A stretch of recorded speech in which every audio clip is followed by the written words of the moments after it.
प्रभाकर कुछ दिन पहले ही इस गांव में रहने आया था। वह भी गांव वालों से इस रास्ते के बारे में सुन रहा था, लेकिन प्रभाव चुड़ैल व भूत पे विश्वास नहीं करता था। एक दिन वह रात को उसी रास्ते से अपनी बाइक से शहर से लौट रहा था। उसकी बीवी सुगंधा भी उसके साथ थी। अचानक से एक काली बिल्ली उसका रास्ता काट देती है। प्रभाकर जोर से ब्रेक लगाता है। तभी वह काली बिल्ली उसकी बाइक के पास आकर गुर्राने लगती है। दोनों बिल्ली को भगाने का प्रयास करते हैं, लेकिन उस बिल्ली का गुर्राना बंद ही नहीं होता। गुर्राते गुर्राते वह सुगंधा के ऊपर चढ़ जाती है, लेकिन बिल्ली ने उसे जोर से दबोचा हुआ होता है। तब प्रभाकर बिल्ली को पीछे से पकड़ता है और सुगंधा को उसकी पकड़ से छुड़ाता है। फिर प्रभाकर एक पत्थर उठाकर उससे मारता है। बिल्ली जोर से गुर्राते हुए सामने के पेड़ पर चढ़ जाती है और अचानक वहां से गायब हो जाती है। उसे अचानक गायब होता हुआ देख दोनों डर जाते हैं। ये बिल्ली कहाँ गायब हो गई? गांव वाले सही कहते थे, रास्ता सच में भूतिया है। वे बिल्ली जरूर कोई भूत थी। तुम भी ना, जंगल का रास्ता है, यहाँ जंगली बिल्लियाँ और जानवर तो होंगे ही ना। होते होंगे, लेकिन वो किसी पर इस तरह हमला नहीं करते होंगे। चलो चलो अब जल्दी निकलो यहाँ से, कहीं फिर से कोई जानवर ना आ जाए। भाकर ने बाइक स्टार्ट किया, लेकिन जैसे ही बाइक की हेडलाइट चली, उसे सड़क पर कई सारे गहने गिरे हुए दिखाई दिए और उसमें सोने के सिक्के भी थे। वह कुछ सोच पाता, तभी उसे किसी औरत की रोने की आवाज आने लगी। अब किसका इंतजार कर रहे हो? हम किसी मुसीबत में न फंस जाएं।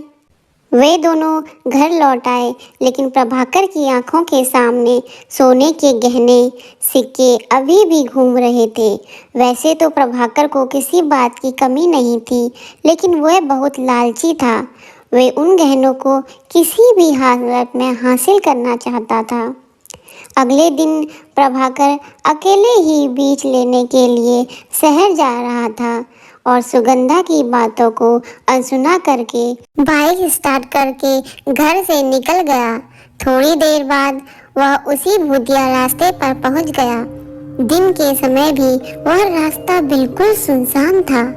प्रभाकर अपनी बाइक से चला जा रहा था, तभी उसे रास्ते के किनारे पर एक सुंदर सी दुल्हन दिखाई दी जो रो रही थी। उसे समझ नहीं आ रहा था कि इस सुनसान रास्ते पर यह दुल्हन कहाँ आ गई। वह उससे कुछ पूछता, तभी उसके पास आ गई और रोते बोली, भाई साहब देखिए ना, मैं रास्ता भूल गई हूँ, मुझे शहर जाना है, क्या आप मुझे शहर छोड़ देंगे? लेकिन तुम यहाँ कैसे आ गई? लोग कहते हैं कि ये रास्ता भूतिया है। तुम दुल्हन के कपड़ों में हो और लोग कहाँ हैं? क्या बोलूं भाई साहब, मैं अपने पति के साथ कार से इस रास्ते से गुजर रही थी। अचानक से एक काली बिल्ली ने हमारा रास्ता काट दिया। हम लोग रुक गए। मेरे पति कार रोके, तभी उन्हें झाड़ियों के पीछे से एक औरत की रोने की आवाज आई। वह वहां गए, तभी उनकी चीखने की आवाज आई। मैं दौड़कर वहां गई तो देखा वे वहां मरे पड़े हैं। तुम्हारा पति मर गया? हाँ, वो मर गए। उनकी लाश झाड़ियों के पीछे पड़ी है। आप प्लीज मेरी मदद करिए, मुझे शहर तक छोड़ दीजिए। बदले में मैं आपको सारे सोने के गहने दूंगी और मेरे पास कुछ सोने के सिक्के भी हैं। सोने की बात सुनकर प्रभाकर के कान खड़े हो गए। वे तो इसी की तलाश में ही आया था। उसने उन सिक्कों को अपने हाथों में ले लिया, लेकिन जैसे ही उसने अपने हाथों में सिक्के लिए, वह लड़की अब दुल्हन से चुड़ैल बन गई और जोर जोर से हंसने लगी। प्रभाकर धुएं में बदलने लगा। कुछ ही देर में प्रभाकर पूरी तरह से धुएं में बदल गया। उस चुड़ैल ने उस धुएं को एक बोतल में कैद कर लिया और ऊपर से ढक्कन लगाकर पहाड़ी के पीछे अपने खौफनाक घर में ले गई। वहाँ पर पहले से ही धुएं से भरी कई सारी बोतलें थी। मेरी 11 लोगों की गिनती पूरी हो गई है। बिना सोने का लालच दिए मैं धुएं में नहीं बदल सकती थी। लालची कहीं कल अमावस्या है, कल इन सबको इनके असली रूप में ले आऊंगी और इन सबको मारकर इनकी आत्मा पर कब्जा कर लूंगी और फिर उसे अपने पति के शरीर में प्रवेश करा दूंगी। फिर वो जीवित हो जाएंगे। दूसरी ओर रात काफी हो गई थी। प्रभाकर के घर नहीं पहुंचने पर सुगंधा को चिंता होने लगी। पूरी रात सुगंधा ने प्रभाकर का रास्ता देखा लेकिन नहीं आया। उसे समझ नहीं आ रहा था कि वह कहाँ चला गया। तभी उसने देखा कि रास्ते में मुखिया जी गांव के कुछ लोगों के साथ वहां से गुजर रहे थे। वो सबके पास गई और सारी बात बताई। मुखिया, बेटी सच सच बताना, तुम लोग हाल ही में भूतिया रास्ते पर गए थे क्या?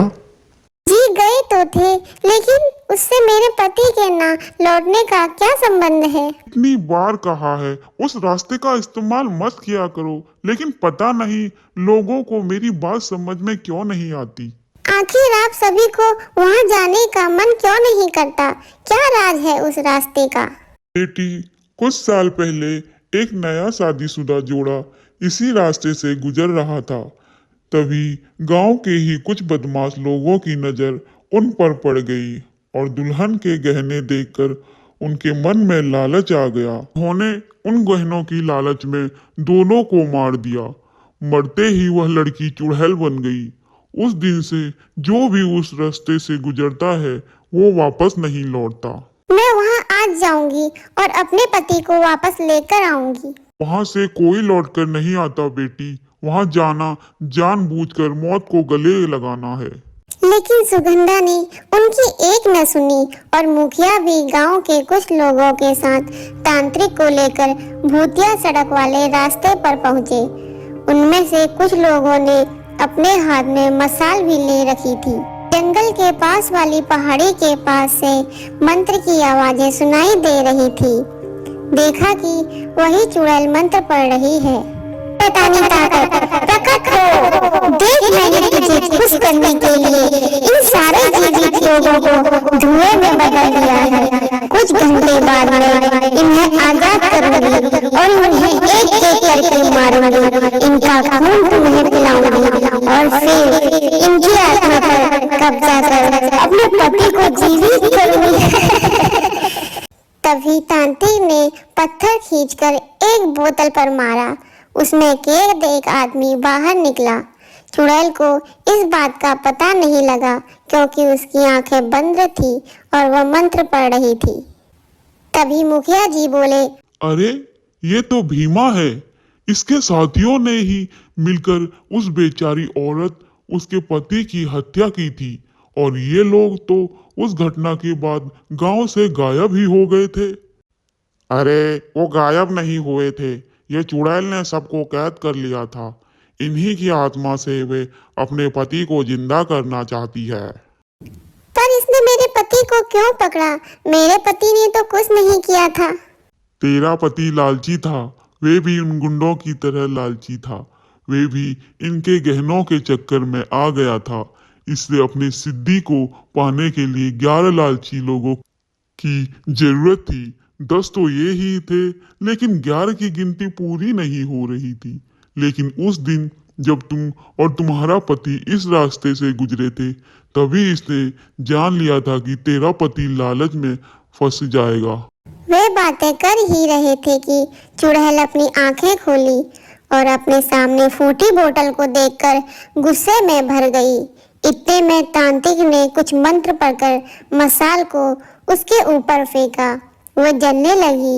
इसी बीच तांत्रिक ने सारी बोतल को पत्थर मारकर फोड़ दिया। उसमें कैद सभी लोग बाहर निकल गए। भाकर भी उनमें से एक था। उसे देखकर सुगंधा रोने लगी। ये तूने क्या किया? ये तूने ठीक नहीं किया तांत्रिक। इन लोगों ने मुझे और मेरे पति को मारा था। तूने इन दुष्टों को आजाद कर दिया। इनके गलती की सजा इन्हें जरूर मिलेगी, मैं वादा करता हूँ। लेकिन तू जो कर रही थी, ये करके तू ईश्वर को चुनौती दे रही थी। एक बार जो मर गया उसे जीवित नहीं किया जा सकता। चुड़ैल जलकर राख हो गई। इसके बाद गांव वालों ने उन बदमाशों को पुलिस के हवाले कर दिया। प्रभाकर के साथ पूरे गांव वालों ने लालच न करने की कसम खाई। उस दिन के बाद से वे रास्ता भूतिया नहीं रहा। चुड़ैल की आत्मा मुक्त हो गई थी।